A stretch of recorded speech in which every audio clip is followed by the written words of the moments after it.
آپ کو معلوم ہے کہ ماہ ربیع الاول کا آغاز ہو چکا ہے۔ یہ ماہ مبارک حضور صلی اللہ علیہ وسلم کی سیرت مطہرہ سے ایک بڑا گہرا تعلق رکھتا ہے۔ حضور کی ولادت باسعادت بھی اسی ماہ مبارک میں ہوئی،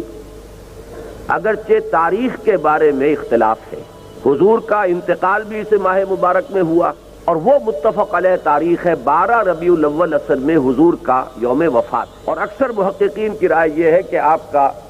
یوم ولادت جو ہے وہ 9 ربیع الاول ہے۔ یہی وجہ ہے کہ مجھے یاد ہے کہ ہمارے بچپن میں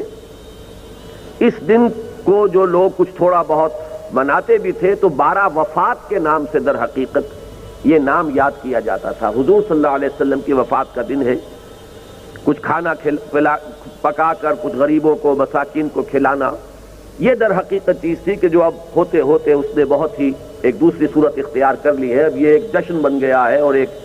عید کا سا سما، بلکہ واقعہ یہ ہے کہ جو اصل 2 عیدیں ہیں وہ کہیں پیچھے چلی گئی ہیں، اور یہ جو 2 عیدیں ہم نے ایجاد کی ہیں،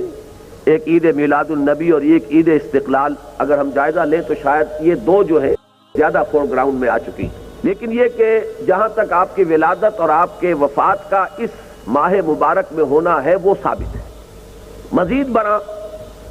حضور کا ورود مدینہ منورہ میں بھی ماہ الاول میں ہوا ہے۔ اس پہلو سے اگر اس ماہ مبارک میں ہم سیرت النبی کے مطالعے کا ایک خاص موضوع رکھیں، کسی تاریخ کے تعین کے بغیر